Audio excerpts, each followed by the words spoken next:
All right, folks. Yeah, so I probably need to strap in. This is going to be a long one, I think. Um, so good times. I think all is well in Treasureville, Treasure Questville. See if somebody can hop on here and hear me. If not, that's fine. Give it just a second, just so I can confirm. Somebody's going to be in here. If not, no big deal. All right. Hey, modern day. Can you hear me? Okay.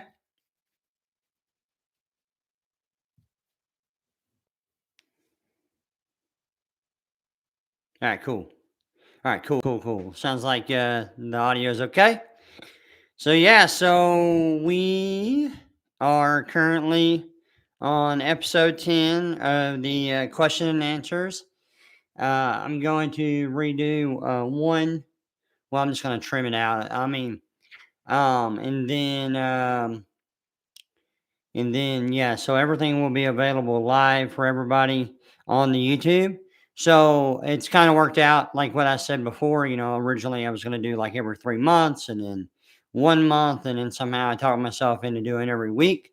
So just as we adapt, even with the game and with all this, I think what I'm going to do is kind of treat this like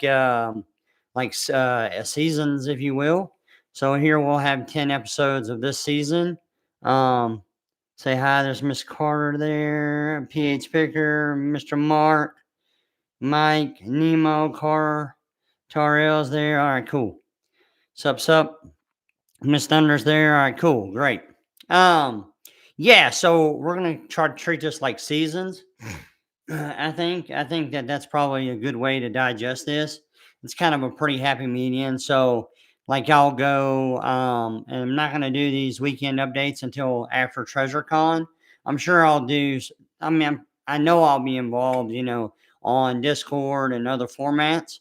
Um I do have I have like three other brands that we're, developing and about to drop over the next 2 quarters. So we'll have a lot going on there. And obviously the dairy business is pretty much nonstop. Um, so I think this is a pretty good format, and that's kind of being developed here. We'll do maybe 10 episodes um, so do it in 1 quarter, maybe give like a month and a half, 2 months break, let people digest, and then come back and then do 10 episodes as people kind of get adjusted and caught up in the game. The current game state. Hey, how's it going, Bobby? Mr. King Catcher, there you are. Um, yeah, so I think that's a good format. I think it's developing out that way. And Yeah, I think that's what we should look at doing. Um, and then also, yeah, we'll continue to do the side quests. Obviously, those are still always a thing. I'm hoping that I'll get an email soon. With the randomization for this next quest, but just kind of again, I want it to be random. I don't want it to be like, predictable even, So, and then, yeah, thank you. You have a good day too. But with regard to like bounty quests and side quests, we still have, you know, the Christmas tree quest right now is going on. If you don't know, you should go join one of the discords. I know that, a group of searcher creators and searchers have made a Discord specifically for Treasure Quest. They call it Treasure Quest Big Brains. And then obviously there's Cow Lasers, Treasure Hunt with Us, and Mysterious Writings. And then on Treasure Quest Secrets, you can spell that Trezor Quest Secrets.com. That's really where everybody should start because the first few levels of the game are archived there, so that you can get quote unquote caught up. If you're outside of Discord, I would definitely encourage you to get on the Discord. There is a link now for you to do so to that Treasure Quest Big Brains. because some of those searchers have put together some pretty useful tools and that could help you in finding, this trove. And that trove is a geode that is out there between the 30th and 35th parallel in one of three states, which is Texas, Oklahoma, or New Mexico. Some people have really refined in their search area and they've gone out searching already. Excuse me, my allergies are pretty rough today. So if I make some noises, I'm sorry. um, Anyways, yeah, so out there is where it's at somewhere. You just have to figure out, the clues, which are, will be clues and hints, which will be, littered all through every level as we go. Level one is your primary, and you can pretty much use it if you figured it all out, which I don't think anyone is near close to be honest with you. They did find the searchers did find the listening Easter eggs that were in there. So meaning like in the code when you type something in, you can go and somebody inspect. It was super easy. I made it super easy for them to see it, and just so they would understand, hey, this is going to be a part of the game, right? So the game was always designed to be level one's easy, level two's a little harder, level three and on, get harder and harder and harder. Well, that's how a game works, right? As it progresses, as you get closer to, your prize or to a win, it's not supposed to always just be level one, right? So, it's really level one and level two are kind of training the players. And so if you come into this even, 4 or 5 years after this thing started and you're catching up, don't worry. Everything will be archived at treasurquestsecrets.com. TREZOR questsecrets.com. That's the second time I said that, but that's really where you should start. You can always click to the current game state, but everything will be archived there, right? And then on every year I'm going to give away a major clue, which is what I'm calling the secret, and then you'll see that unlock down in the footer, and then you'll click it, and it'll take you to where that secret is. So every September the 15th, which is my birthday, which is this thing's kind of based around, right? Um, and then yeah, with regard to the hunter state, I would say that there are multiple people out there looking. I know of at least 7 on Discord, and I have at least 5 others who are not on Discord who are actively searching. I mean, like actually gone boots on the ground. So there's a creator. His name is Froggy. I think he went out with his dad this last week. It looks like they searched in Oklahoma some areas. I could see how he released a video last night. You can kind of see it on his face. Like it's always tough when you go and you think you have it figured out or whatever, and then you don't have the prize in hand, right? It's tough. Every searcher has gone through that phase. And hey, Tony, actually, I look down here. And hey, Tony, how you doing? Remo, hush, hush. Anyways, sorry, my dumb dog. Hang on, Remo, hush, hush, hush. Anyways, so what are you barking at? Oh, it's this dumb mailman. Oh my gosh. Mailman's here, so he thinks he's got to be tough. Reno! Hush! Land! Sorry. Anyways, so it reminds me of yeah, he is a good dog actually. It reminds me of oh my gosh, hang on. The mail person. Yo, cow lasers. We're going through a dog episode here. Bless the mailman's heart. You know what I don't understand about the whole dog mailman thing? I actually don't understand why dogs don't like mailmen. Like I don't actually. Bring up. That's enough. Hush. Sorry. Anyways, so what I was gonna say was the current state of the searcher is oh, cool. Well, I can hear him. So I, because of my the way my hearing works, anything that any noise really kind of messes with me. Um but yeah, anyway, so back to the whole searching thing. So like I said, so Froggy, you can kind of see on his face, he's like kind of disappointed, but at the same time, I think there's always time for recollections and looking back on maybe what you have wrong, maybe what you have right, um, because you're always going to have some things that are right and some things that are wrong, right? With your solves. But he does remind me of this painting that my Chinese counterpart had made for me. I don't know if you can see that okay. Let me get that in the frame. I still learn how to do this. So this painting right here for me, and I hang it right here actually by my desk as a reminder that painting is in a current state of a proverb of the man and the ox. And so it pretty much means at that point in my life, when she had that made for me, she had that made for me in China and brought it back over.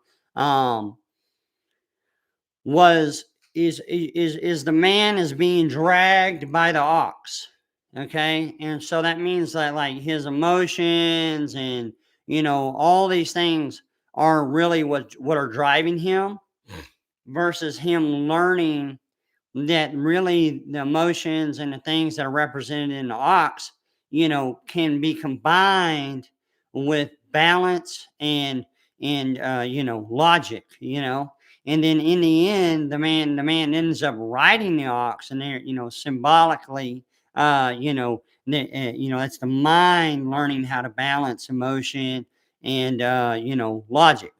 So we it really is very reminiscent of hunters in their life when they're going out and they're getting ready to do a treasure hunt of any kind, any small hunt, big hunt, I mean, whatever, it doesn't matter.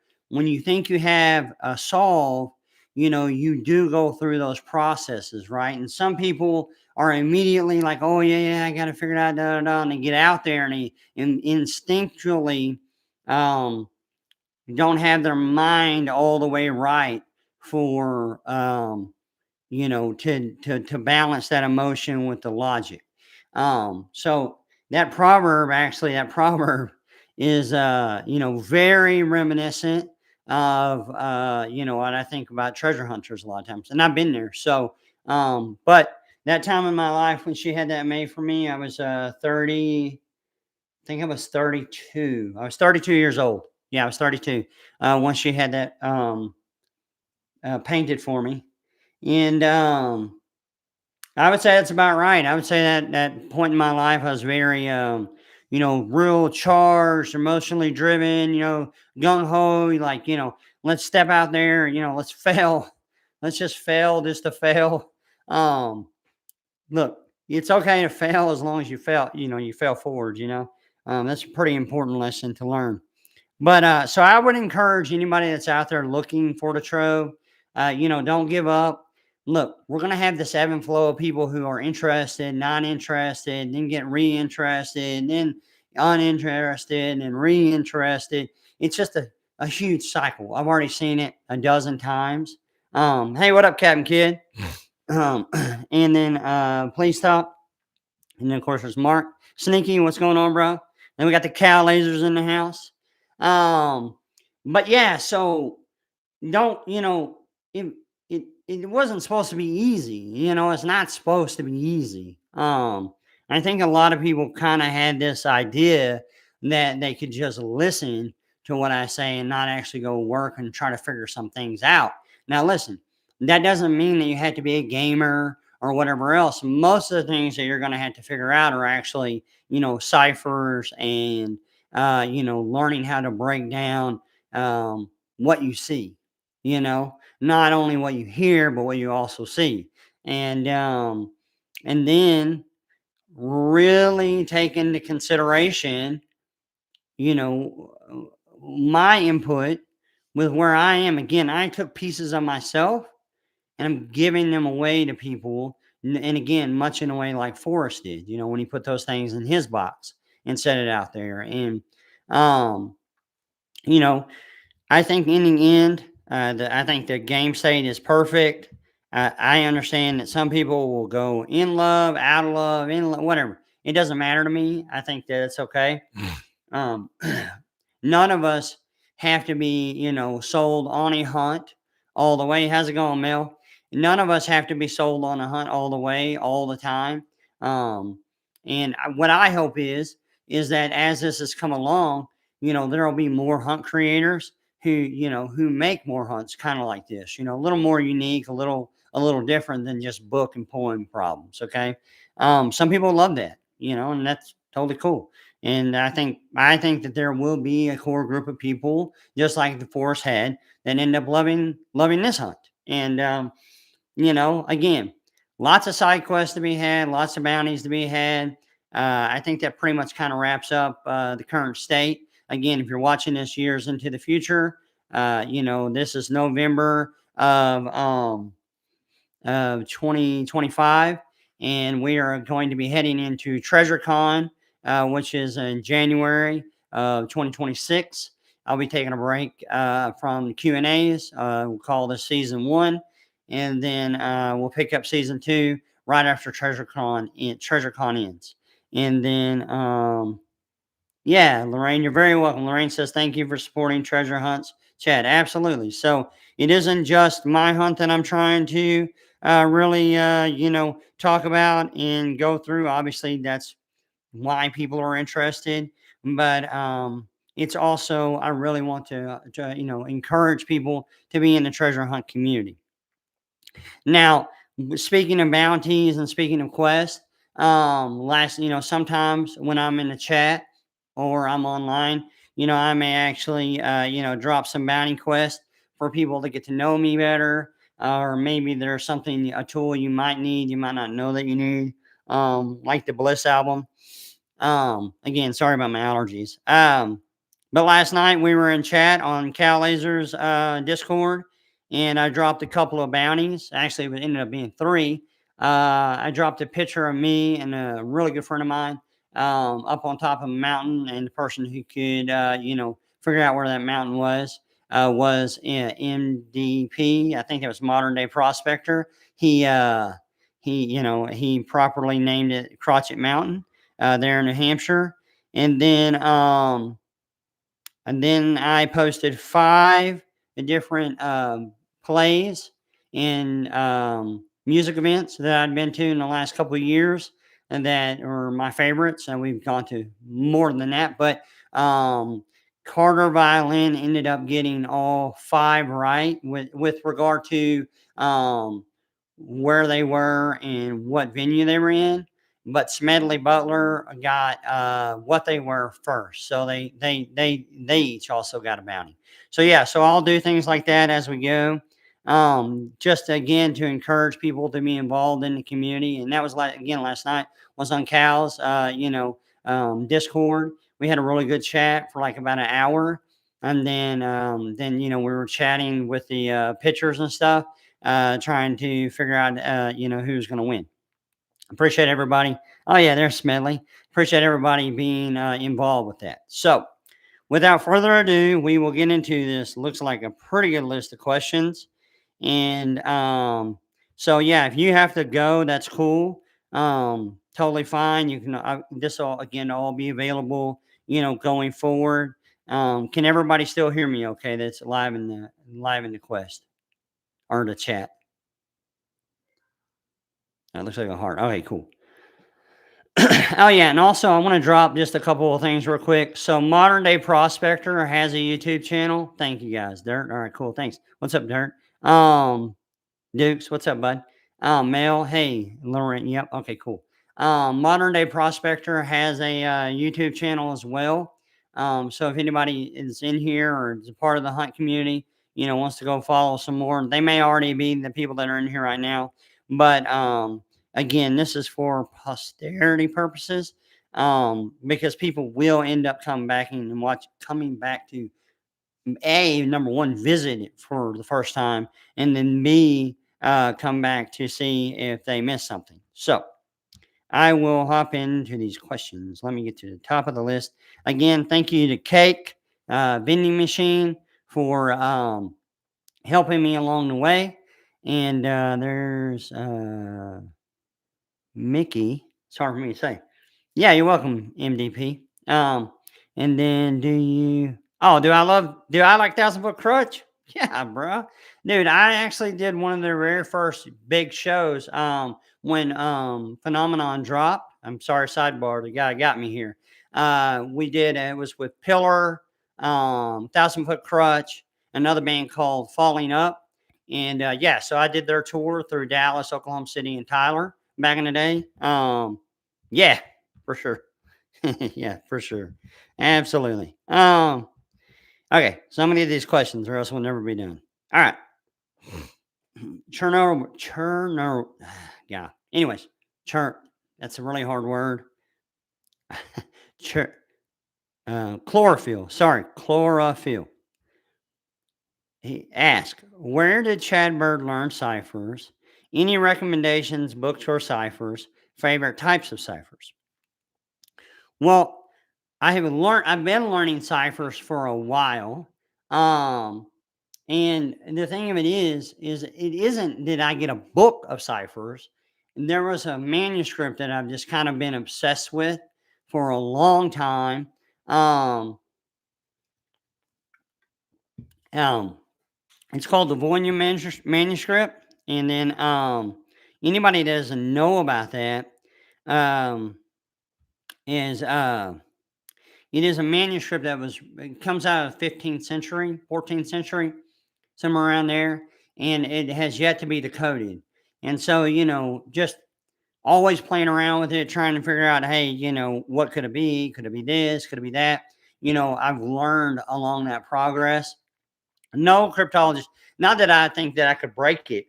It's just like, what is the train of thought of someone who, is going to do something like this is with regard to writing that type of manuscript. So I've never really written or read any cipher books, just learned them, via the great interwide webs. Thank you. Yeah, Carter. Yep. The Voynich manuscript. Exactly.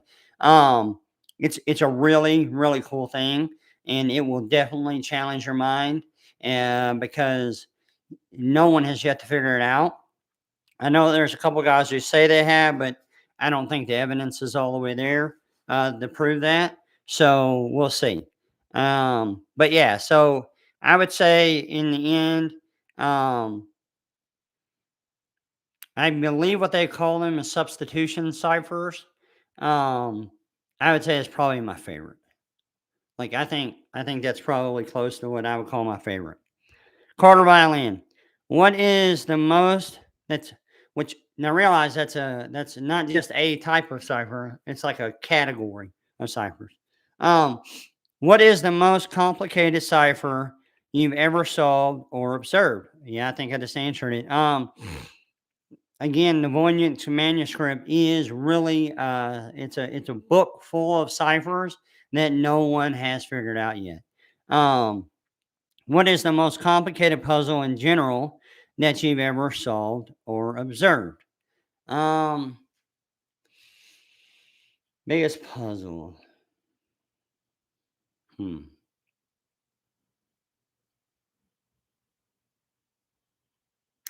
So I was in Upper Bound, what people don't know, if you don't know what upper bound is, it's like, okay, well, um, which again is kind of a crazy thing when you look back at what's happened in my life to be able to then be able to be placed in that.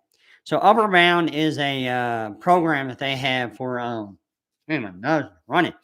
Sorry. Upper bound is a program that they have for high school students. So you start your freshman year, and then you work through your senior year, and you go to college during the summer, right? So you go stay on the dorms, and then you end up going to school. Um, One of the things I'm most proud of is that we had a challenge there, my freshman year of putting together a board and basically building a puzzle for people to solve. And then whoever did got to go to the NASA space station center there in Houston for a week. So we spent a week there in Houston, and I and two other guys put together this puzzle for people to solve. Um, so that's, I don't know if it's the most complicated, but it's the most meaningful one.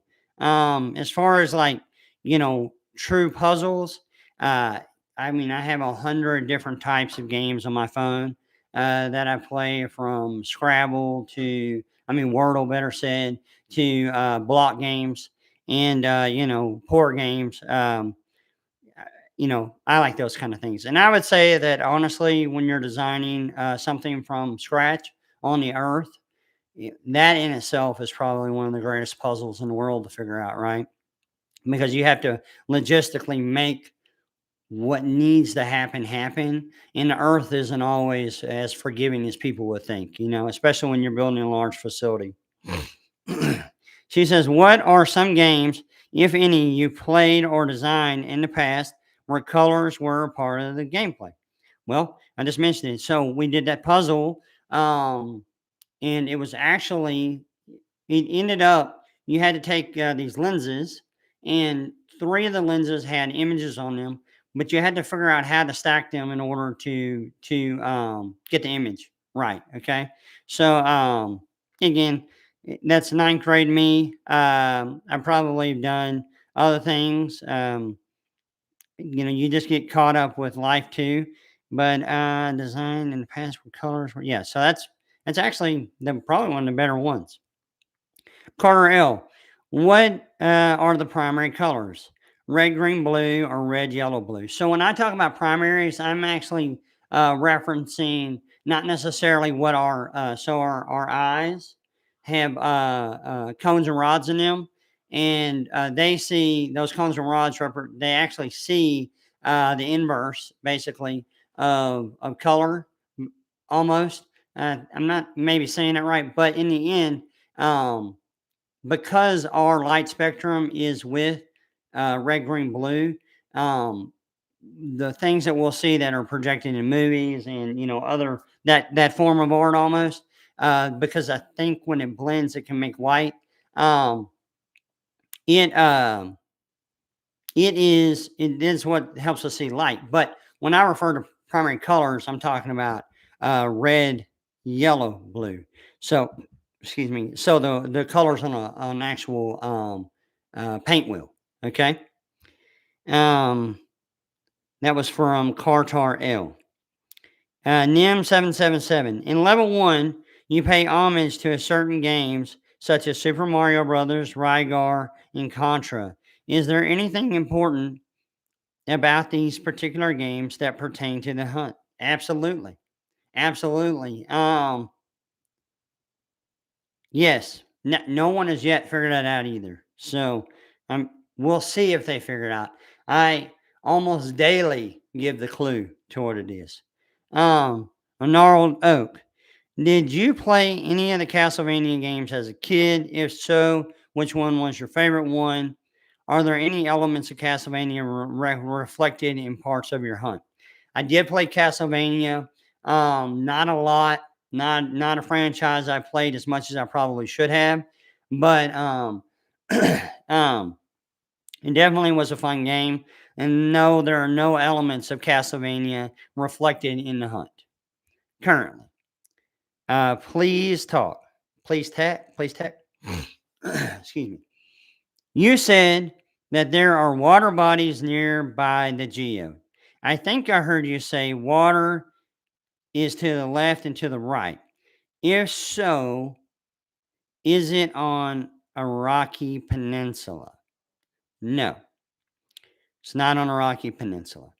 If the geode is on a peninsula, which way does that peninsula point? Great question. If it was on a peninsula, I could potentially tell you which way it pointed. depending on where you were standing on said peninsula. On a scale from 1 to 10, how important are colors to finding a location? I'd say you're at a 10.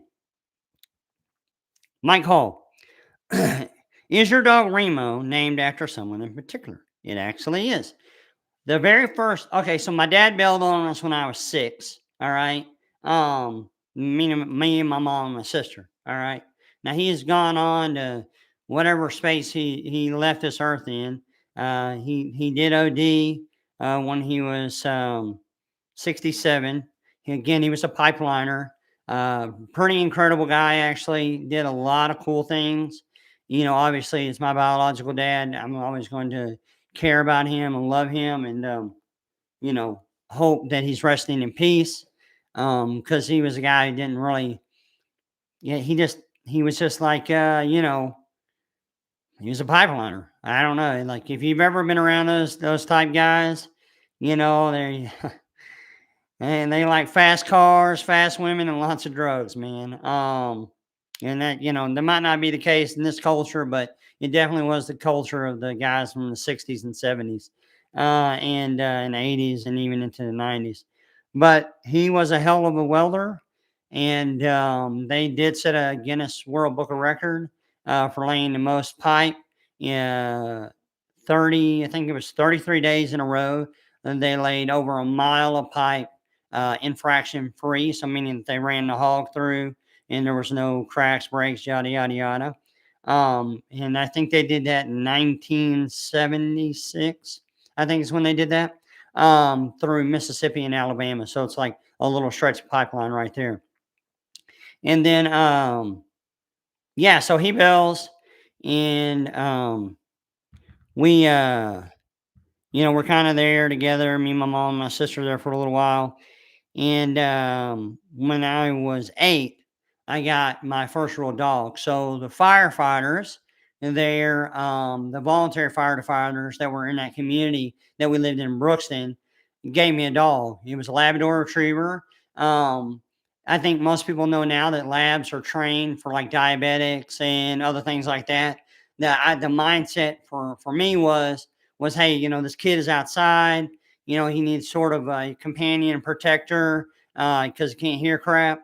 And so I was real big into, movies, like big time, always be a thing with me. And Remo Williams was one of the characters. I've gone back and I've rewatched all these movies now as an adult that I watched as a kid. So can fill in all the full context and gaps that I missed out on. But dude, I would sit, I mean, you can ask my mom, my sister, I would sit in front of the television, like I'm talking about like this close. Like you talking about somebody looking close. I would sit there that close, not because of vision at that time, just so I could hear, like, I can just feel the vibrations and whatever else, to be able to really try to make out what they were saying. It wasn't so much that I even knew a single word they were saying, but my mom would sign, that guy's name was Remo. So I named the dog Remo. I'm highly doubtful I even said Remo right at the time, but that was the intention of the dog and the dog's name. So my neighbor ended up shooting the dog, Mr. Vickers. Um, so the dog had ran across. So apparently he had some, and I didn't understand it. You're 8 years old, you don't understand this. Um, the dog had run across the yard because their other dog was in heat, and it was apparently some, you know, special breed cocker spaniel or something like that. I don't know. And then Remo runs across, I guess, to get, have a little action. And Mr. Vickers ends up shooting him 8 times with a 22. Now, we didn't know this happened. I wake up one morning and go out to look for him. And he is in our pasture. And I find him and he's laying there and he's pretty much dying. He's not dead yet.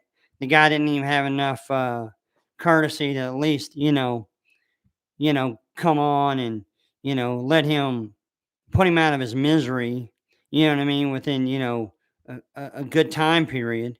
Um, So yeah, so I found him.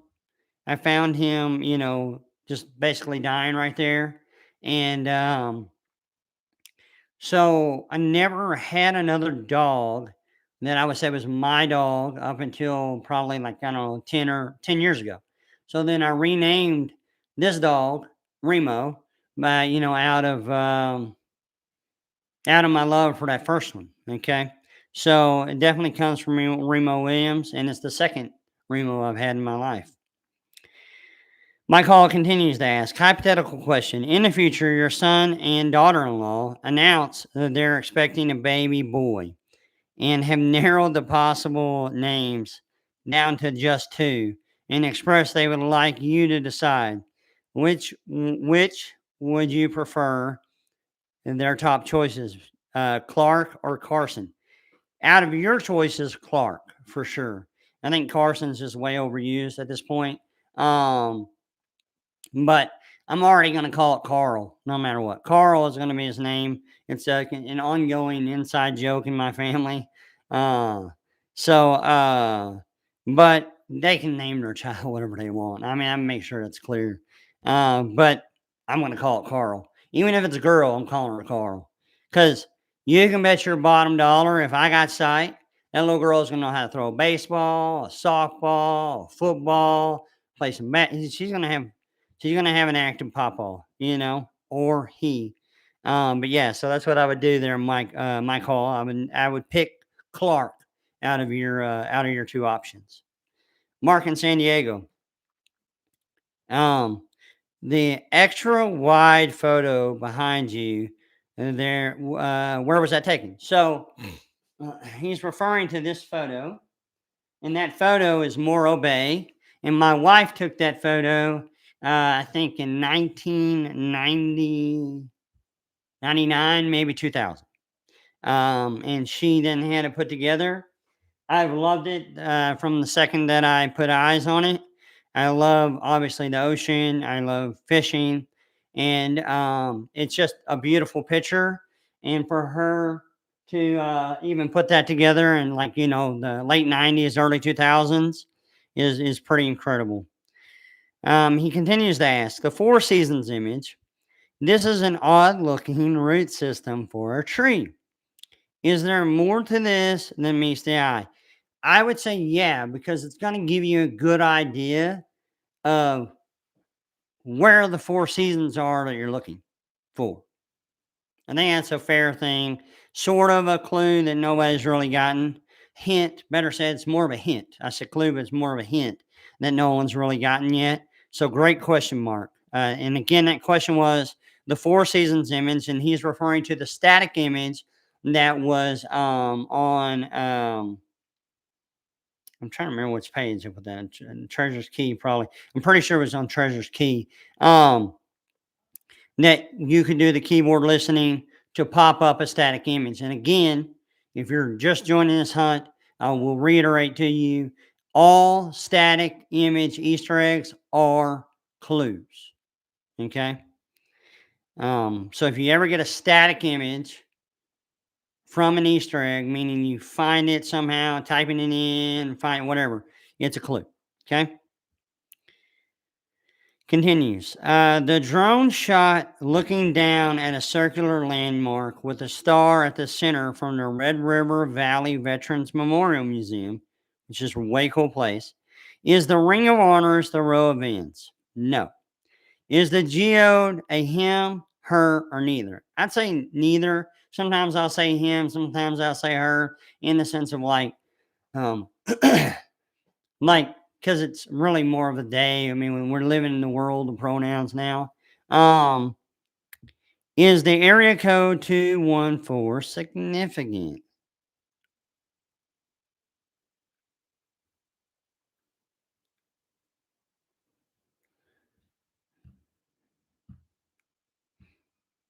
Hmm.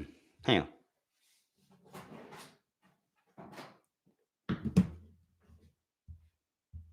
One second there, Mr. Mark in San Diego. I want to verify something.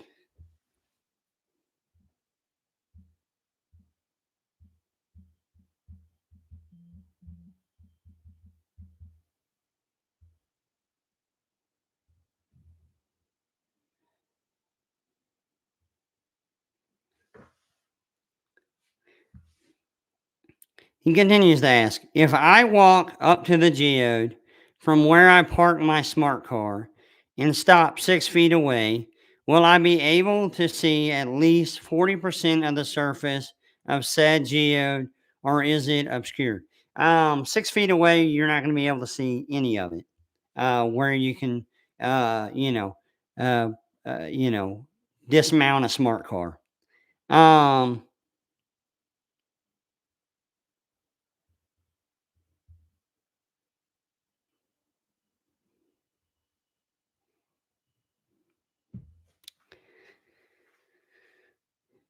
Going back to 214. Um,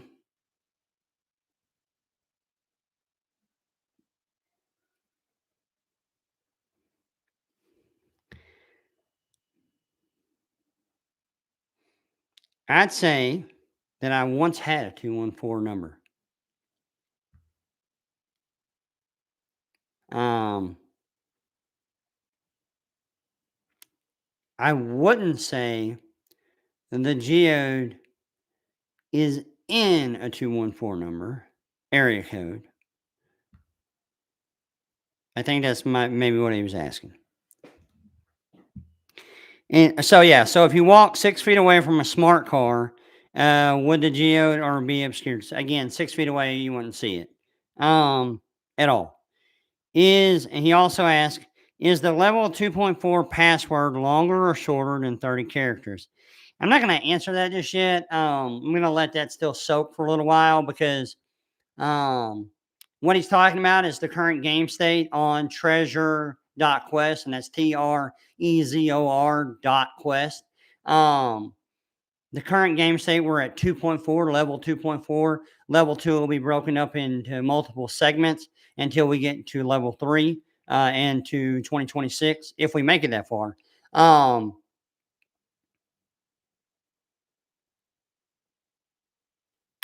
So, yeah, as far as the characters go, I'm not going to answer how many characters just yet because it's only been a couple days, and in the end, you know, one way to save all is the riddle right now that's on the game state, and you have all the pieces. If you're in the game right now, you have all the pieces already to solve it. You just you just have to figure it out. Shorty cat. Is the 33 clue a year, latitude, or both? I'd say neither. What is your favorite car, truck, and motorcycle? Well, I never owned a motorcycle, but I did have a Honda 400 EX that I bored out with a Wisco piston um, and rejetted back when I was, I don't know, how old was I? Like 20? I might have been 20, 21, something like that. Really awesome bike. It's probably my favorite one of all time. Favorite truck I've ever had, is the Midnight School Bus. Not practical, but really fun. It's a it's a Titan XD, sitting on 35s with a 6-inch rough country lift. Um, and favorite car. Um, the one of my favorite cars that we've had, um, the wife has a C8, a 3LT C8, like one of 50 that they made in 2022. It's a very incredible car. Just a beast of a car. She does love sports cars, so we tend to keep her strapped up with one or hooked up with one, as we would say. But my favorite car, to be honest with you, I love my soccer mom cars because they got all the stuff. They got the comfortable seats and they got all the adjustable, follow you in traffic stuff. I don't really, nowadays, all the blind spot monitoring and stuff like that. One of my actually favorite rides that I've had, just because of how the business works, I typically do get a new car, once a year. Um, but one of my favorite ones I've had in the last few years was a Honda Pilot.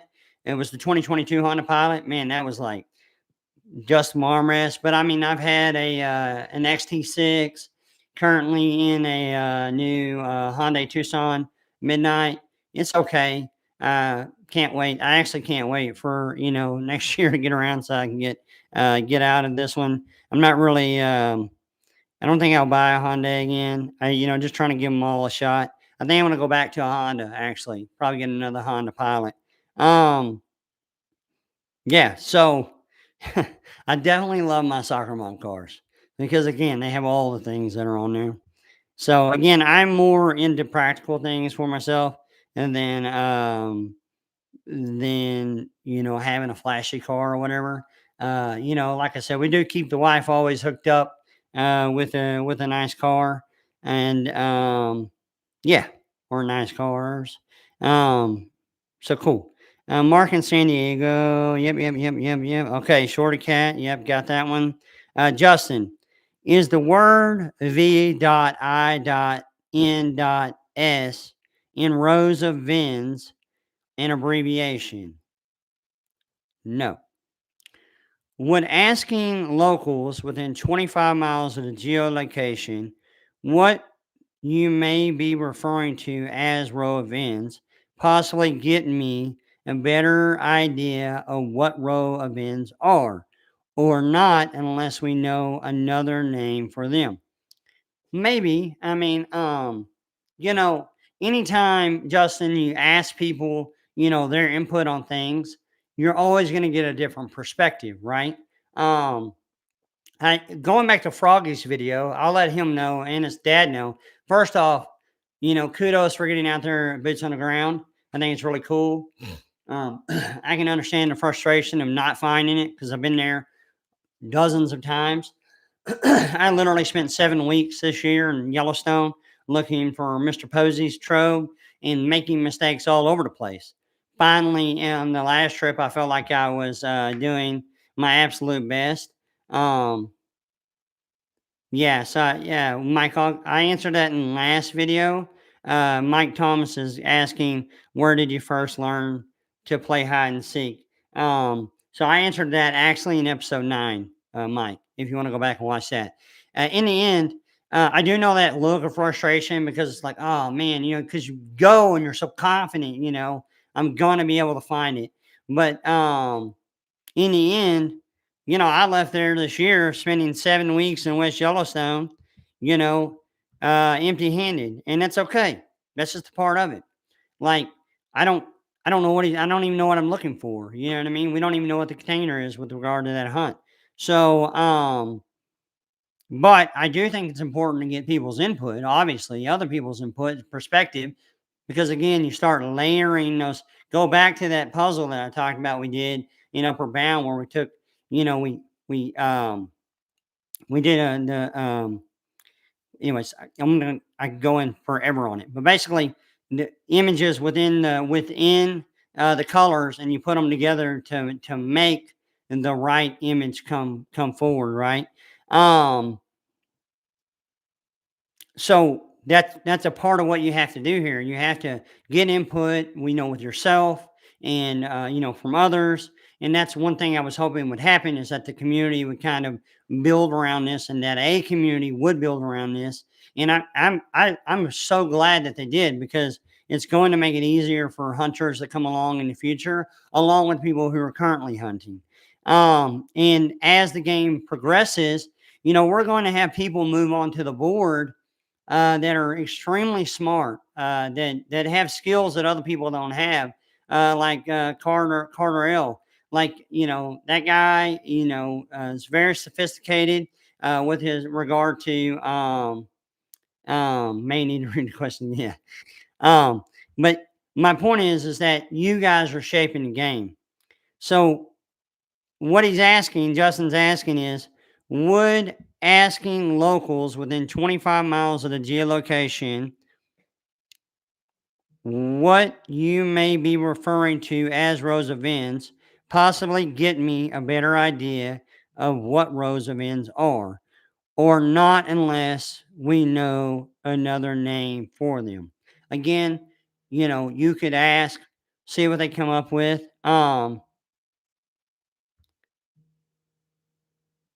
Okay. Oh, this is the question Carter wanted to ask. But anyways, yeah, I would get input from people. So Carter's in the chat here. He's wanting to revisit the question. If I walk up to the geode from where I parked my smart car and stop 6 feet away, will I be able to see at least 40% of the surface of said geode, or is it obscured? Okay, Carter, let's see here. Let's see what you're saying. Walked up to the geode. So you're saying that you're 6 feet away from the geode, not 6 feet away from the smart car. Okay. Um,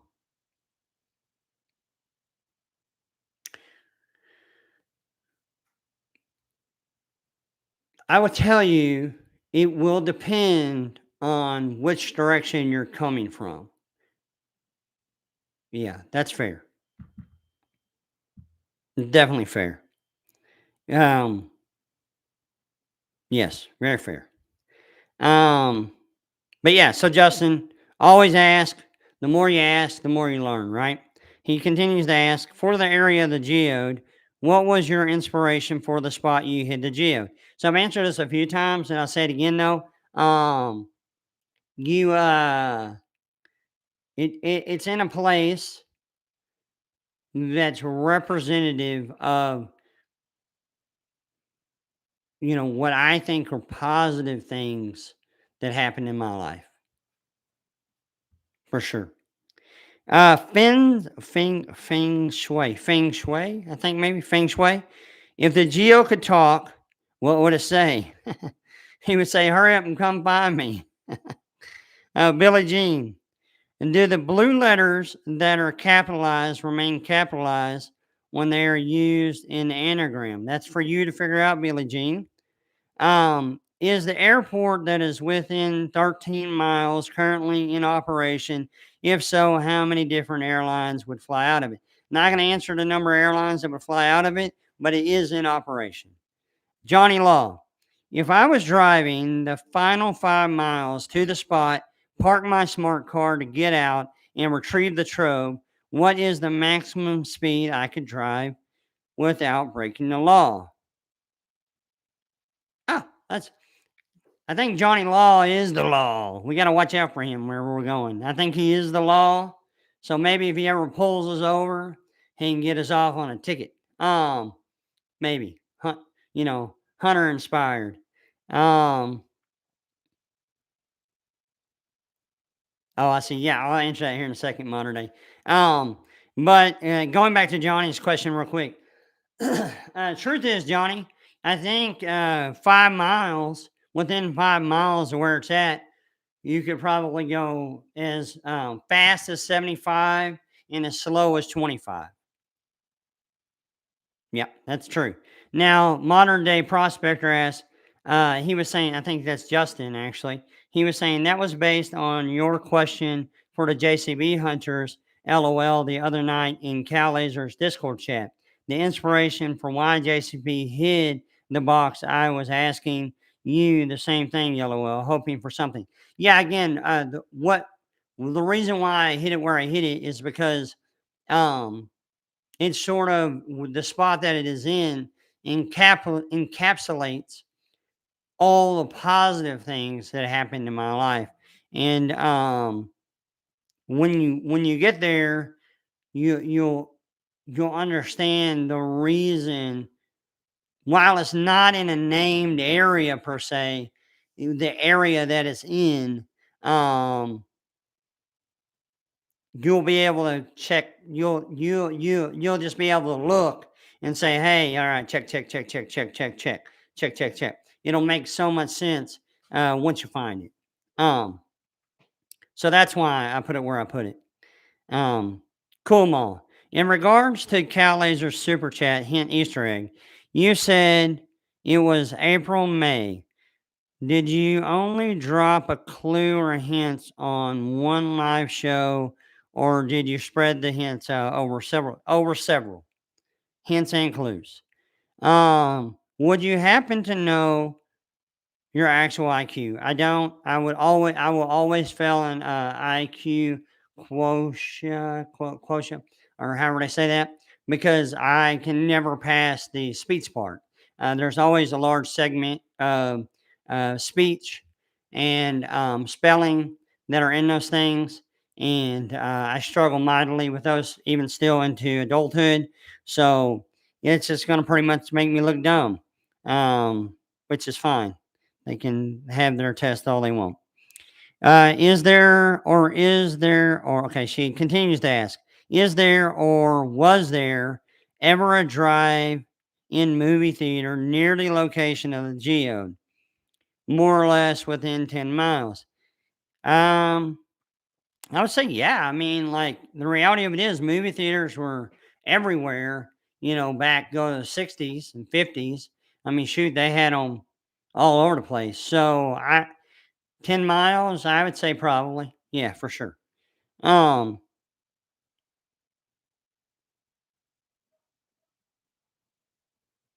I'm reading Cake's note here. Um,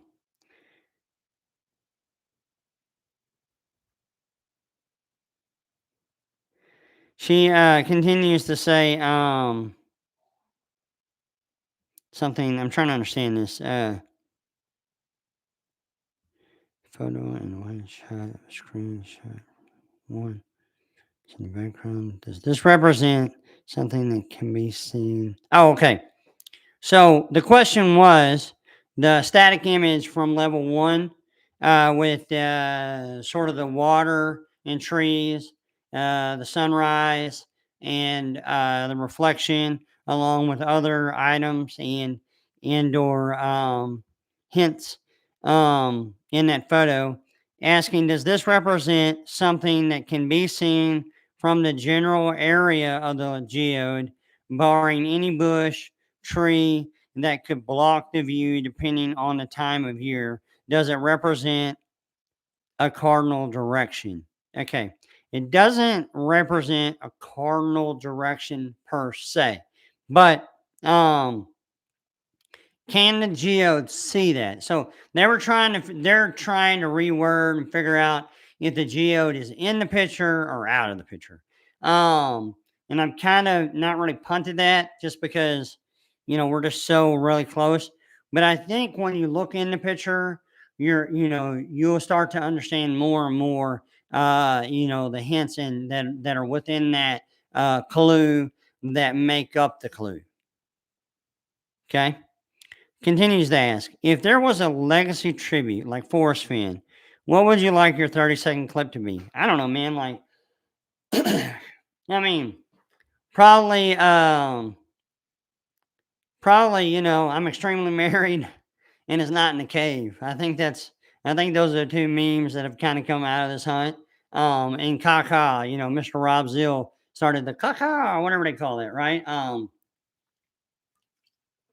But in all seriousness, I don't know. I mean, I would hope that this hunt would inspire other creators who have memes or means to exactly who have means to create other hunts like this. So that to me would be that to me would be the greatest tribute. Like if people were to start engineering more games and hunts like this, not just book poem solves, or problems. Carterell says, do you ski? Winter downhill cross country. All the way downhill, baby, on some 167s. I do love skiing. That's one thing I popped in last night. Picture of me last year at Crotchet. Skied that mountain pretty good bit last year. Definitely a good one. I did some nighttime skiing. It's not in a cave, Mike. It's not in a cave. Promise. I don't like cross country skiing. No, I'm not into that. I'm definitely into, shitting and getting. So, definitely into that kind of skiing. But I have to be careful. Can't really go on trails anymore. I get dizzy. Like I said, I do wear a really protective, high grade helmet, and I also have some extra protections in my ears to try to help provide a little more balance when I'm out there these days at this age. But definitely love skiing. And then he asked, Ready Player One, movie or book? Movie is probably the most digestible for the public. The book is definitely not like the movie. In some ways it is, some ways it's not, obviously, because they always do that. But the movie is super digestible for people. So a lot of times, in reference to that, it'll be the reference back to the movie. Carter Violin asks, First, please define what actionable means to you. Actionable, okay, hang on. How many actionable? Okay, first, okay, this seems like a multi layered question here. Her and Mark love, and that great guys, great people. But they definitely come up with some pretty hard questions. So let me slow down and process. Carter Violin, first, please define what actionable means to you. Actionable to me is just that you are put into motion.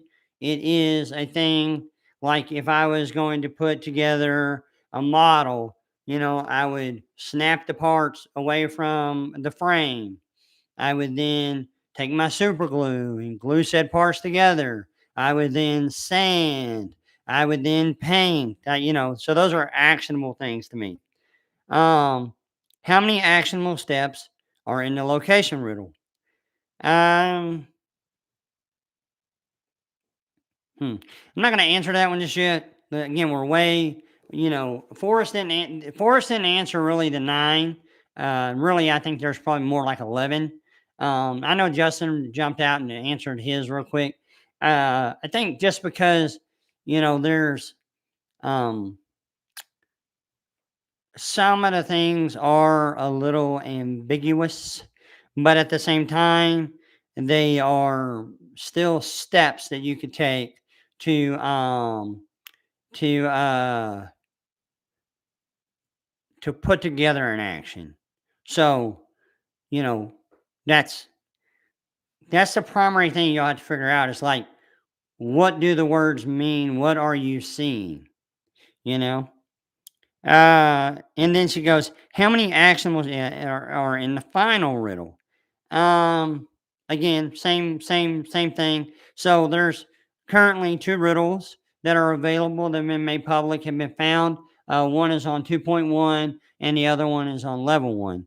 Level one is at Trezor's Quest, and 2.1 is the final riddle of that RPG that was made. It's a fun little game we made. I think it was fun. I actually played back, and I actually hate the diamond one the most because it does take some time sometimes. Um, she continues to ask, "Is the hum man-made, natural, and/or metaphorical? Not metaphorical. Are there any homophones in the location riddle or final clue?" I would say yes. What's the largest size boat, if any, that I could be allowed to use in the water near the geode? Depends on which water you're talking about.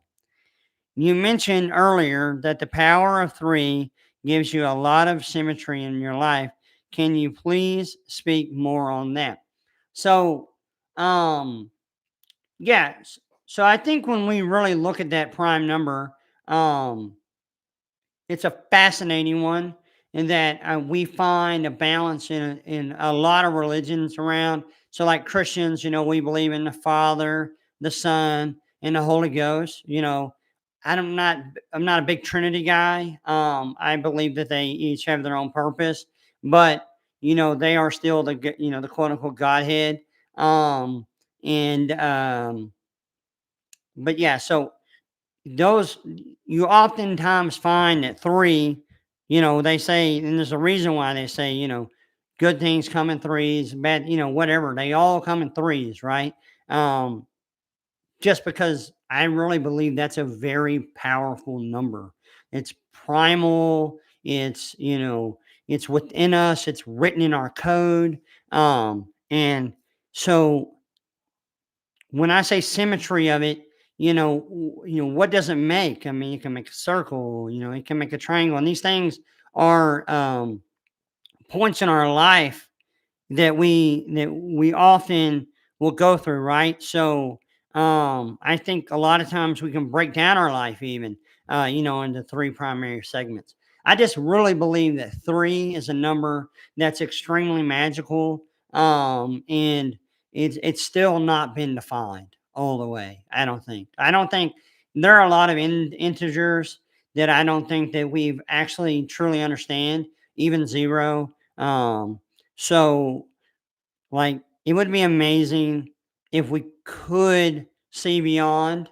Uh, if we could, not be the roaches of the universe and have a higher perspective. Um, I think three would mean a lot more than what most people give it credit for. So, she continues to say, did the blue words press start to begin your quest 1978 wonderfully created? At the bottom of the treasure's key page, hold any hints, clues, or anagrams. It holds a hint for sure. But the not, the primary reference is that I believe that I was wonderfully and beautifully created in 1978. That's when I was born. Um, and not to go too deep into the woods on any political or religious stuff. With these public videos, but yeah, I just believe that I was fearfully and wonderfully made. I believe that I was created for a purpose, and that's my own unique thing.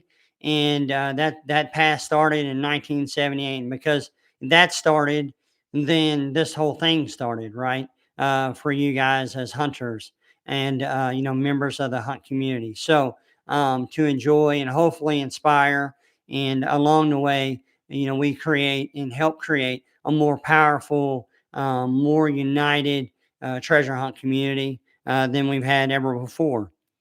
So yeah, so there is definitely something beyond that there, but yeah, you just got to figure it out. You said, continuing, she was continuing. You said there are two images left to be found in level two. Are these static images? Um, I say there's an image that's right in front of your face, and then I'd say that there's an image that you have to put together. What is your favorite chess open? I don't really have a favorite because I'm not like a pro chess player. I just played a lot of chess whenever I was a kid. Um, so I actually don't know a ton of professional chess moves.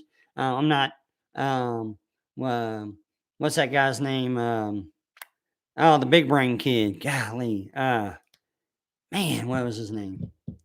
He just did Joe Rogan's a while back. I love the fact that he's changed. No, not Bobby Fischer. The current kid, um, Carlson, whatever that kid's name is. It's on the tip of my tongue. But anyways, I love the fact that he has helped change the chess world actually by showing up in blue jeans and just regular clothes. Huh. So I think that's pretty dope actually. Rant, God, what is that? It almost came to me. Yes, That's it. Magnus. Sorry, I yelled. Magnus Carlson. Thank you, Treasure Hunt with us.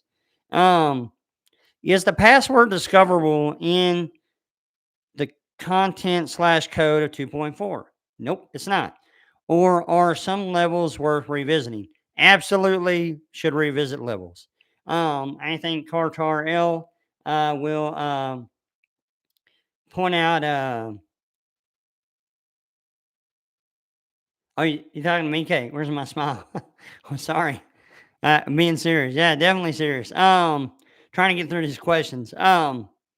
So is the password discoverable in content slash code 2.4, or are some levels worth revisiting? Absolutely not in the code. You can't inspect the code to find the actual password. Now, there is stuff in the code that is a hint to what you're looking for when trying to find the password. I'll say that much. I do think that Carter L has put together a series of vowels and consonants I don't think they've figured out exactly what it is just yet, but that is available to the fine folks of Discord to go look at and search.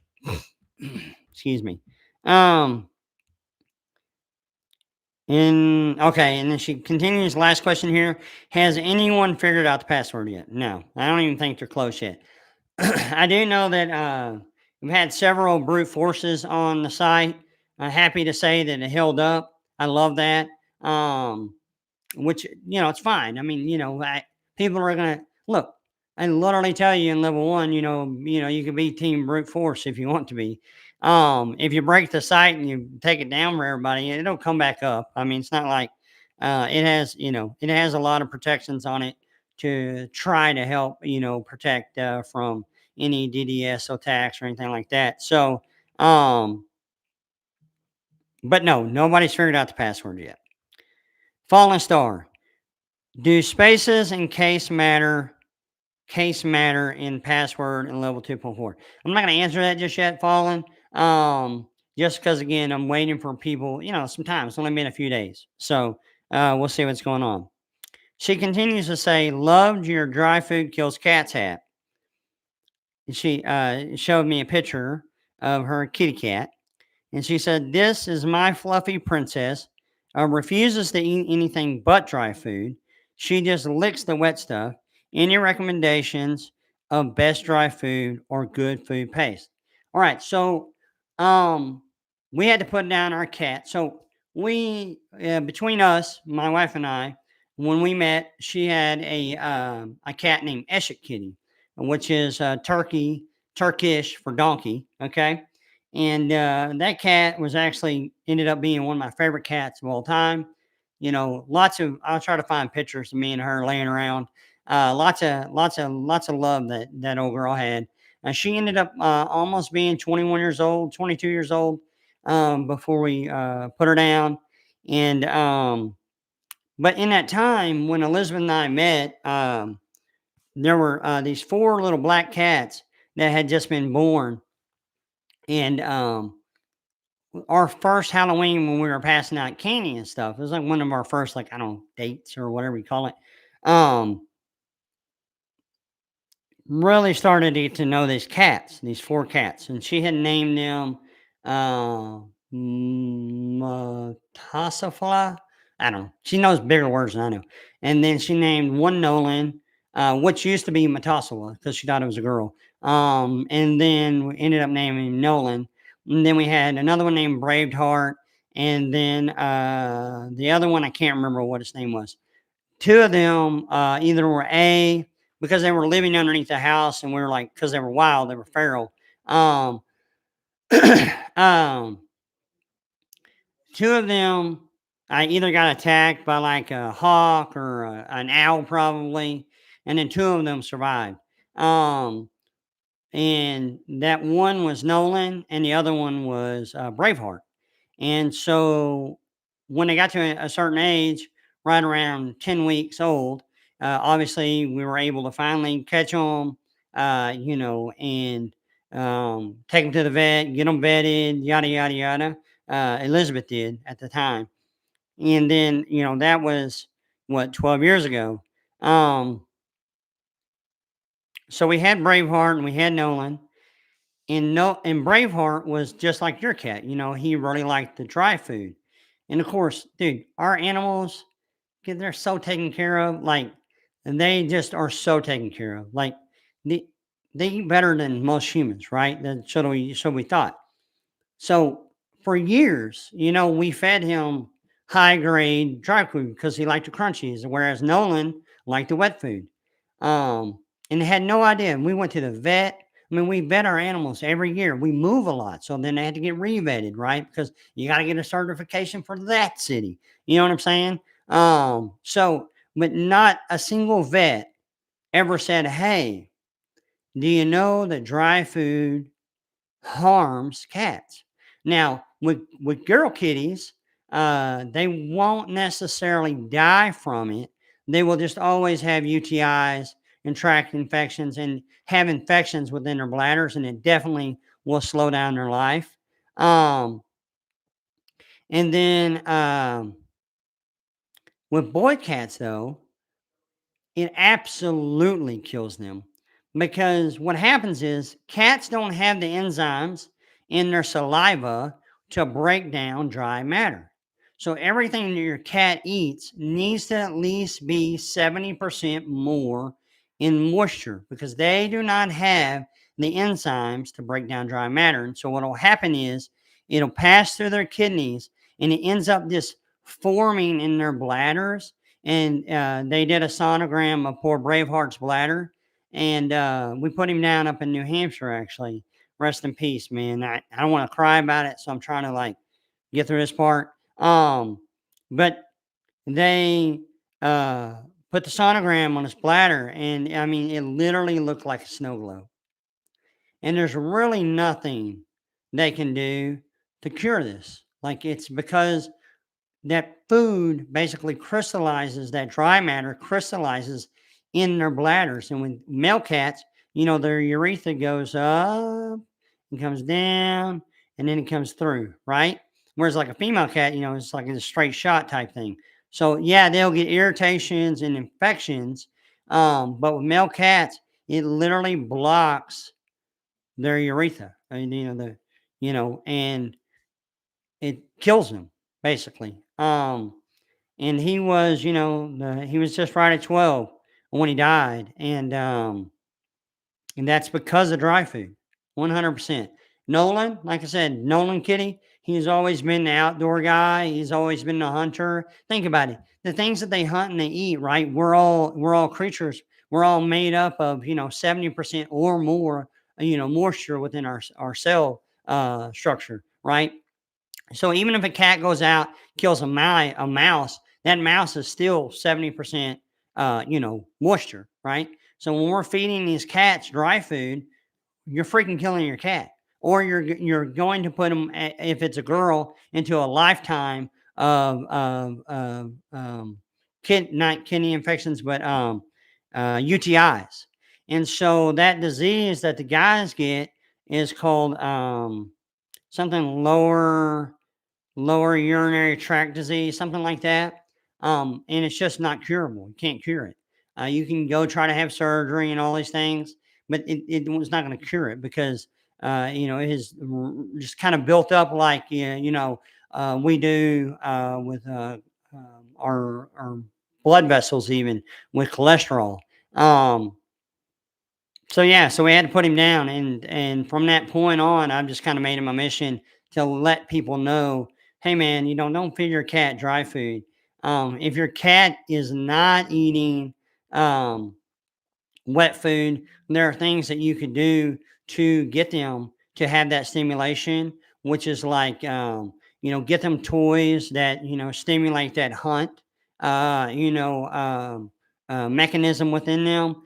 Put tuna fish on those toys so they can, be stimulated by that. And then obviously that's going to, develop that instinct part of the brain to then want to eat that kind of food. Um, so I think with with your girl kitty, which it sounds like is what you have, you probably, I don't know how old it is, but if you continue to feed her dry food, I would say, be ready for hefty vet bills for, UTIs and stuff. Um, as far as dry food goes, we have found, like with Nolan Kitty, he likes the food that always has gravy in it. I would just literally go to Petco or wherever pet store you have around and just buy 14, 15 different packets and try them. Like literally just set them out on a dish and see which ones. And yeah, if she's older, she needs to be switching. Another thing that she should be eating, honestly, is coconut oil. Coconut oil is extremely good for them and can help them break down stuff. So that's my answer for the kitty cat thing. On to Nemo75. Are there actionable steps in every playable state? Yes. Cake. What year did you graduate high school? 1997. Is Pat Mays in your riddle a woman or a man? Have to figure that out. Is dammed up silence a physical location? In a lot of senses, yes. Is the primary objective of this dam to hold back water? Have to figure that out. Sage. Is the dam straight or arced? Have to figure that out. Can you walk across the dam? Um, I don't know, to be honest with you. Probably not the safest bet. Can you drive across the dam? Sometimes, maybe all the time, actually. Um, but depends on what dam you're talking about. You know, that's that's the thing about it. You know, when you're asking me, they're very pretty. Can you drive across the dam? I don't really know what. I mean, can you drive across the Hoover Dam? Sure. I mean, absolutely. People do it all the time. You can even walk across that one if you want to. Michael Lim. Since Pat May's Lake was named after a woman, why do you reference I may lie near his streams? That's a great question, Michael Lim. That's part of the riddle, sir. Indy. Regarding rows that mark a quiet end, does this clue mark where dammed up silence seems divine? Both share the context of end and silence. No. What does the term daring hearts mean to you? So we should ask this in the chat. Um, in really, daring hearts, we talked a lot about archetypes. We ended up talking about, my respect for women and, the roles they played in my life from my meemaw all the way down to my sister. Um, yeah, Cake just said, the dam in your riddle dam. The dam in your riddle dam. Yeah, well, let's form better questions there. We'll get into that, I'm sure, in season two. But yeah, so daring hearts to me is a person or persons who kind of maybe fail to be recognized for who they are and what they are and why they are. Like I said, I was talking about women and how in the 80s, here's my mom, a single woman, and, the guys working around her are making 3 or 4 times X what she's making. She's making like $3 an hour trying to feed 2 kids, and one kid was always sick. So, and probably was doing 10 times the amount of work but she continued to dare, she continued to, push forward and yeah, so I think that encapsulates what I mean by daring hearts is just never give up.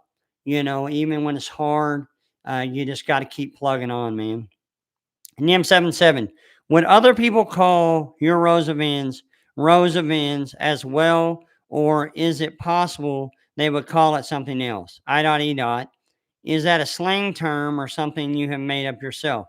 It is not something I made up myself. Out of time. If I was looking at the rows of ends from an overhead aerial view, are they larger in acreage size than Pat May's Lake? That's a good question. Out of time. Uh,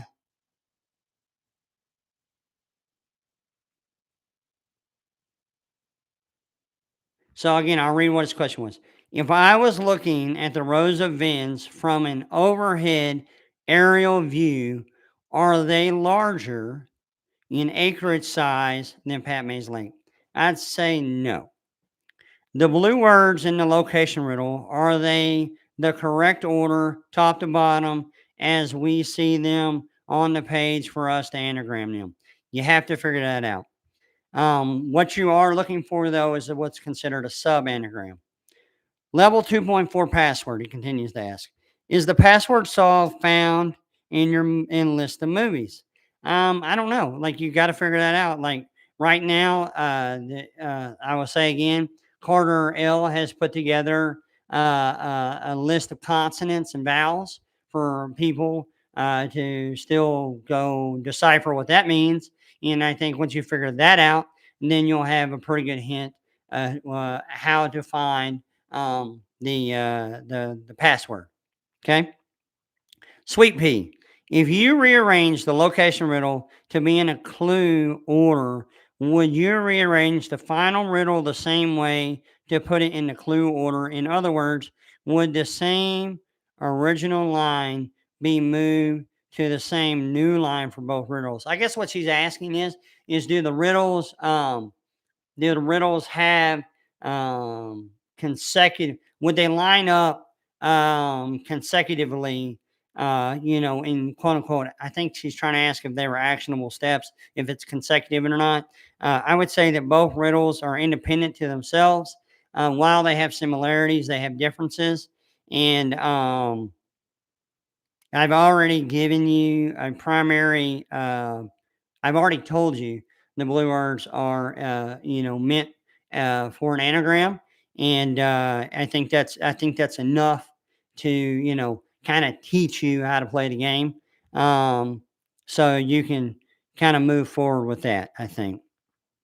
Yes or no? Are the blue words in the proper order for the anagrams currently? If no, does the location riddle need to be in clue order for them to be in the proper order? They're to be used all together. True or false? In the location riddle, every time I is used, it's coming from the same character source. No. Um, so that was a true or false question. Is the location riddle in the location riddle I is used? Is it coming from the same character source? And that would be false. True or false? In reference to the line, as the riddle shifts with what you weigh, there is an actual weight in ounce or pounds that needs to be met to get something physical to shift.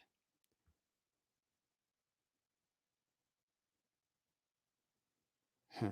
Let me reread that. It's true or false question, or answer. Answer in true or false form. In the question is in reference to the line, as this riddle shifts with what you weigh, there is an actual weight. Parentheses in ounces and or pounds. Close parentheses that needs to be met to get something physical to shift.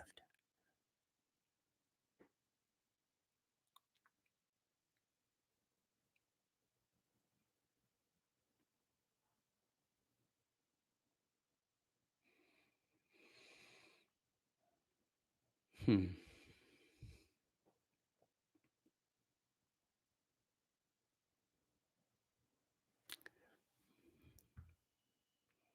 It's not necessarily false. Yeah. If a non-treasure hunter were to stumble along and find a geode, what age group would they be? She gives a list of age groups: 12, 13 to 17, 18 to 20, 21 to 30, 30 to 50, over 50. And to be honest with you, any age group, um, because they're all around.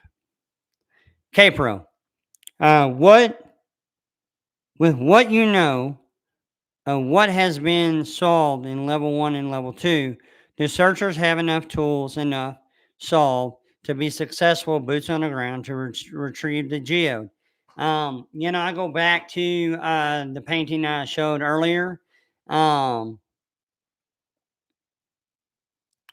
um, I said this, or yes, someone could short code this thing, right? Meaning that's like they could speed run it somehow. Um, Everything you need is available though, right? Everything you need is available. It's just I don't think that people have put it all together in their mind. Some of it's emotionally driven, which is fine. I mean, that's how we all go through that, right? And then we revisit it, excuse me. But you have everything you needed in level one for certain. Treasure gal. Does the fishable spillway on the body of water always contain enough water to sustain fish? So she's referring to a body of water, hypothetically, that is near the geode. I would say that um,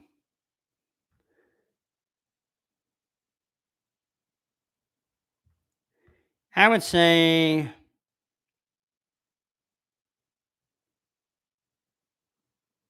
maybe most of the time, probably. But at the same time, like it's not at a spillway. I want to make sure I'm real clear on that, right? No, not at a cave, not at a spillway. Is the body of water the geode is close by primarily spring fed, river, creek fed, or rain fed? I'm gonna let you figure that one out. It's in the riddle. Do you consider county roads or farm to roads highways? So she's talking about, do I consider county roads and farm to market roads as highways, or does it need to have the designation of a highway in the road's name? I don't consider them highways. I think they are what they are. Now, where the county I'm from, you can go 65 miles an hour on a county road. If there's no posting on the road, you can literally go 65 miles an hour on that road. Okay. Um, and then but a farm to market road is a farm to market road, a county road is a county road, and a highway is a highway, in my opinion, for sure. She continues to ask, um, how far is geode specifically from an interstate, not a highway? I'd say you'd be within 100 miles for sure. Can you see the row of ends from satellite? Maybe, if you know what you're looking for. Maybe. That's a maybe. Dukes of Hazard. He says, I'm from way up north where we have a lot of walleye.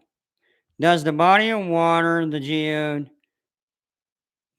is by have walleye? I'm not sure. I'd have to look that up. I don't know.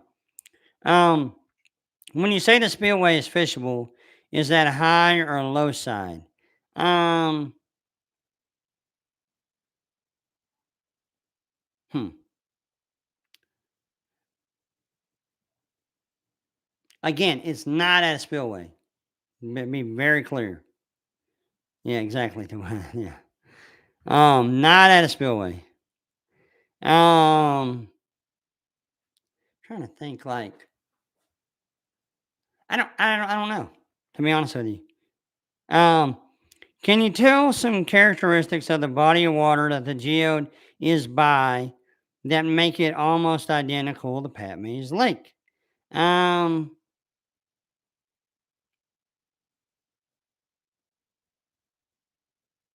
hmm.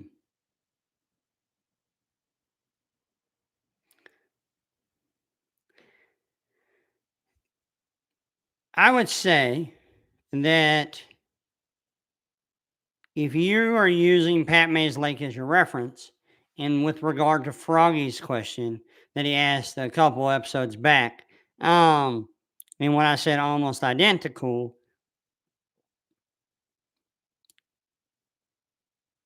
I think you need to think about what I was answering there. And at the same time, it doesn't hurt to understand what Pat Mays looks like. He continues, can an adult legally open carry a real sword to the geolocation? I don't know the legality of swords in Texas, Oklahoma, and New Mexico. I'd have to look that one up. I love that question, though. That's an awesome question. The question again was, can an adult legally open carry a real sword to the geolocation?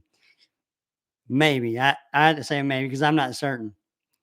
He says, if I start at the spot, he continues, if I start at the spot where you can see, okay, if I start at the spot where you say we can park a smart car, can I legally ride a dirt bike from that location to the geolocation at all times of the year? I think so, actually. Um, Now, there are rules within every state. I answered this last episode for dirt bikes, and some require certain things and some don't. I don't dirt bike per se, so I'm not. I wouldn't be the source on that. Maybe some of those searchers, like maybe Tobiah, even Justin, that's out there, which is modern day prospector. I know those guys. Have road safe bikes, so they may be the guys to ask about that. And that can also, uh, you know, um, go into the wood or go down a spring or go near a creek or, go on a dirt path or, like they're the guys that are going to probably tell you the best tires to have on your bike, um, from parking to riding. Okay. Um, so excluding cell towers, are there any tall man made structures near the geode?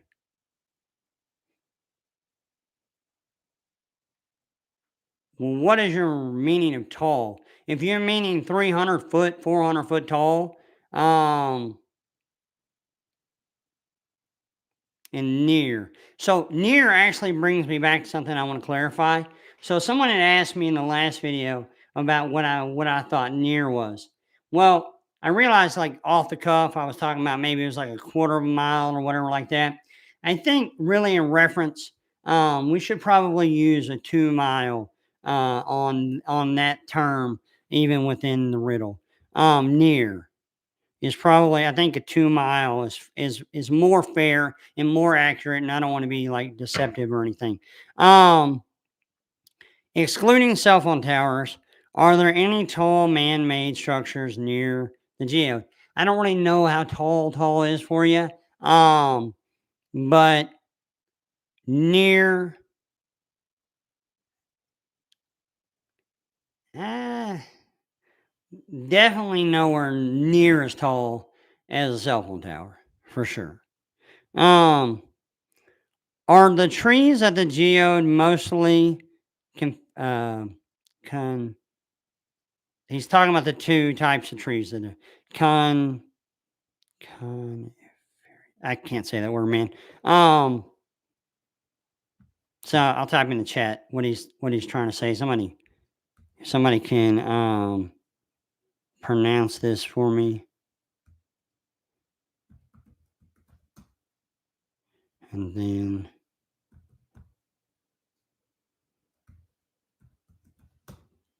if someone has, con, if, or us, coniferous, and then, Dedishers. Dedishers. Yeah, those are hard words for me to say. Sorry, bud. Um,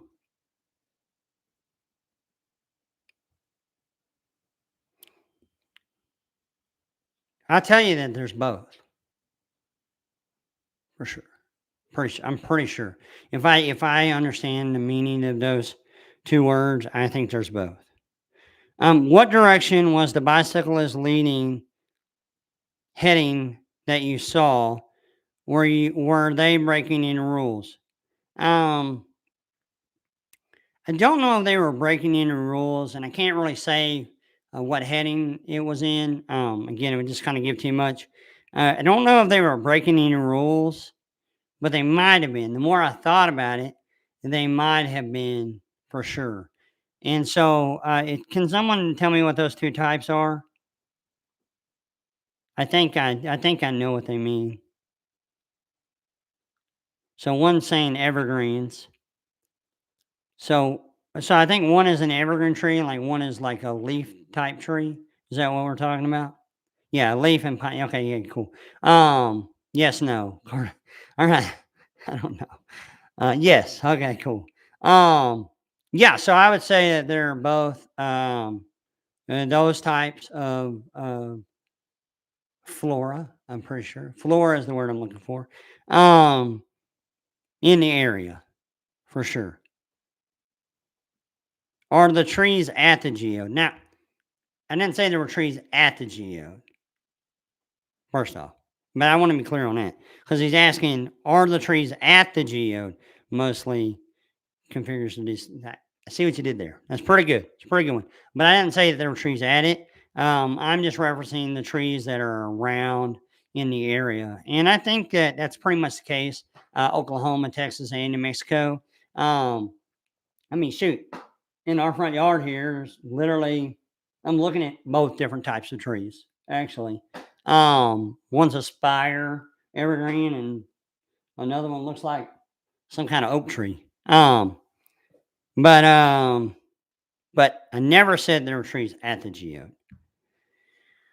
Okay, and again on the bicyclist, I'm not really sure if he was. I've given this yeah, near is right, 2 miles, Cartwheel. I think that's more fair.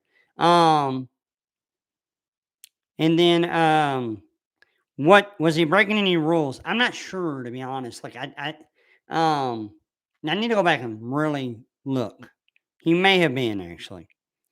Do any of the blue words in the location riddle play on how a kid or deaf person may pronounce a word? Very possible. That's a very specific, and yeah, I've kind of punted some of your stuff, Dukes, and I would say very possible on that one. Froggy, and no offense, I mean you're just asking some things that are just real poignant or pointed, and I had to be careful. Because again, it might give away too much. But that's an excellent question you just asked. Froggy, is there a road with cattle guard across it within a quarter mile near? So I've kind of redone near of the Tro. It's possible. I'm not certain all the roads that are around there. Do you go to Brahms? Oh, yeah, man. What is your favorite flavor? All right, so I'm not real big on ice cream, but I do love going to Brahms. And we designed the latest Brahms dairy that they just built, actually. Love Brahms, though. Bacon cheeseburger, man. Brahms should be all over the country. They should be. They got to be. They should be, right? They're literally better than the Whataburger. They're better than In-N-Out. They're better than anybody. Brahms is some of the best burgers you're ever going to eat. So if you're down in that area hunting, stop by Brahms. You can get yourself a number three. And if I were to get a shake, it'd probably be a chocolate malt shake. There, Froggy. 772709. I guess that's their name. Is asking, in your professional Texan opinion, do you consider okay, so they're asking the same thing about highways, freeways, and stuff. Um, but they have a more specific part. Or a more unique Texas road to bring your cattle to market. Um, so he's asking, do you consider farm to market roads as highways, freeways, or a more unique Texas road to bring your cattle to market? So a farm to market road to me isn't just about cattle. It's also about, we have lots of grain a lot of people don't know this, but the reason why Texas is still not a country is because the leadership at the time in the 1850s refused to make a stance on slavery. They weren't for it and they weren't really necessarily against it. But our biggest export or importer of goods was the UK. And so they kind of were like, hey, you guys need to make a stance on the slavery thing. And the leaders at that time did not. And so what they did was they put an embargo on the cotton that came from Texas, and so it pretty much bankrupt the country of the Republic of Texas at the time. And so then the Texas had to rejoin the Union. Um, so a farm to market road for me is, we've designated those roads for farmers to market. And those are a lot of farmers aren't just cattle guys, they're actually grain, seed, guys. So, anyways, Island Hopper. Could a Toyota Camry or Dodge Durango each be able to park within 400 feet of the geode? Yes. I am finding conflicting instructions from sub anagrams. Can you say which method we use below for yours? One, select a group of letters that must be exactly next to each other in the master word. Select any letters within the master word. Letters do not have to be exactly the same to each other. And then he continues to reorder the clues, location riddle into consecutive order. Which of the following would we do? Reorder only the full sentences, reorder each and every line, comma, and periods. Um, Again, I've already given away that it's an anagram related to the blue words, I'm going to leave it at that because someone will figure it out for sure. No doubt.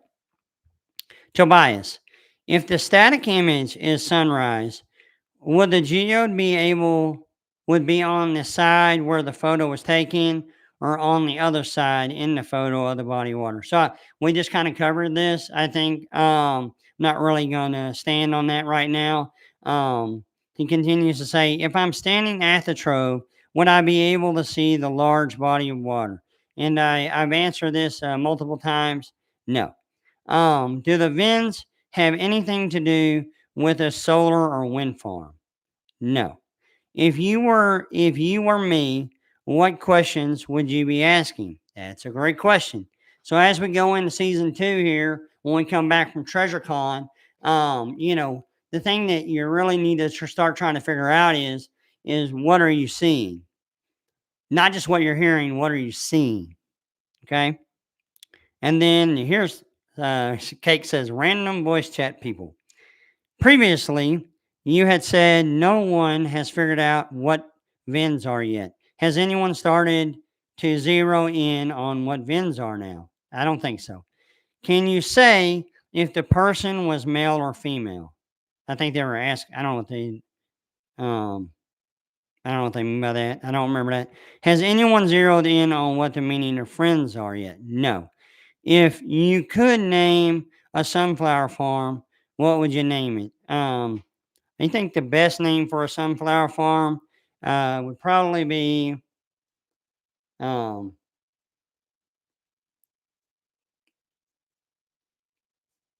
yeah, I know a good one. Yeah, because this is what baseball do. Baseball do what baseball do, and I would name it after him.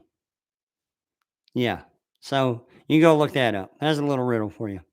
And baseball do what baseball do. Um, do you know of Temple Gradient? If so, did she influence your dairy design? And no, I didn't know who that is. Um, that was somebody definitely asked me in the chat. I learned dairy design through the primary. So Joe Gribble was the guy who started 5G back in the day, and he and Mr. Schaefer, and they were the ones that initially started learning how to flush cow lanes. So in other words, how to collect cow manure and process it. Because back in the day, they didn't have a process for this other than scraping, so they figured out a way to process the water and then you reuse the water to keep the lanes clean. So the girls, we keep all the waste collected. A cow is going to give us, a good cow is going to give us 80, 90 pounds of milk and then 120 to 130 pounds of crap a day, right? So that's a whole lot of crap to deal with when you're talking about thousands of cows. And back then, when they were doing it, it was only hundreds of cows. But because of their efforts, Joe Gribble and Mr. Schaefer, they pretty much reshaped the way the dairy industry is even today. Mr. Schaefer went on to do more ventilation type things, and Joe went on to do more waste engineering and waste designs. Because that's one of the biggest things that we have to do with our girls is keep them, disease free and keep their housing environments clean, even if they're bed of pack, or even if they're out of paddock, you still have to learn how to keep their environments clean. But and that's who I learned from. And then obviously Rick Perry, not the governor, and then Ted and Donald, which is Joe's sons, geniuses, just absolute geniuses. And I'm extremely grateful for all the things that they taught me. But I don't know who Temple Grady is. We looked it up. She's supposedly some animal health person. I'm not certain who that is.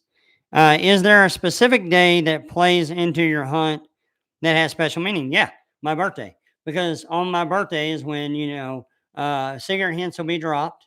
Okay, every year up until the 15th, and then again there are those 5 Shamari keys first one's dropped in 5 years, then 4 years, 3 years, 2 years, 1 year. You're going to be able to put all those keys together and pretty much walk up to where the trove is. And those keys are being held with the trove so that you can know it was always there, right? Theo, he says, "Hey, brother, can you tell me if colors run true?" Question, exclamation mark, question. I'm not really sure what he means there, Theo. Love you to death, though, buddy. Um, and then King Catcher, last question here. You mentioned once that this hunt of yours is a social experiment. Does that mean that the finder of the geode will have the option of leaving it and receiving an reward of some kind? It means that they're going to have to make a decision when they find it on what they decide will be given to the community. So, when they find it, and they're going to have an option there is an option within one of those drives um, that will see how selfish they are.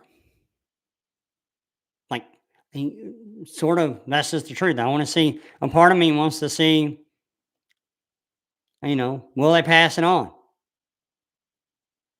You know, I to me, I'm a little butthurt over some stuff that happened with forests. Um, Still, I don't know. I cannot even imagine being some of the other hunters that spent years looking for a trove and then just kind of be left blanked. Um, so that's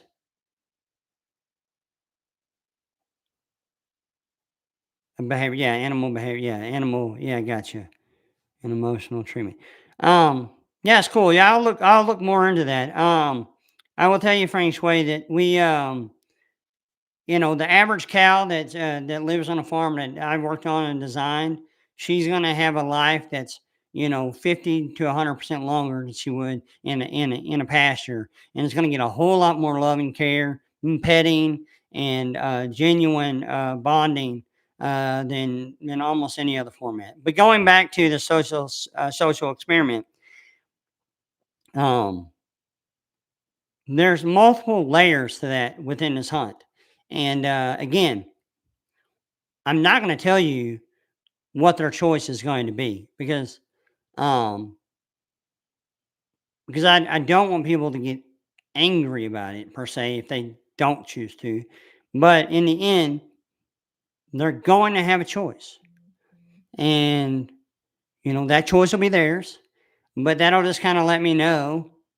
I don't know. It's kind of one of those things. Like, I mean, I can't make the choice for them though. You see, that wouldn't be fair. So, but yeah, we'll see. We'll see what they do if they find it. I'm looking forward to whenever they do find it. I want to know. I want to know. I want to know what you're gonna do. Like, I think that's another reason why I kind of put this thing on fast forward is because, like, I really want to know. Like, I want to know how you're gonna behave. Um, I would hope that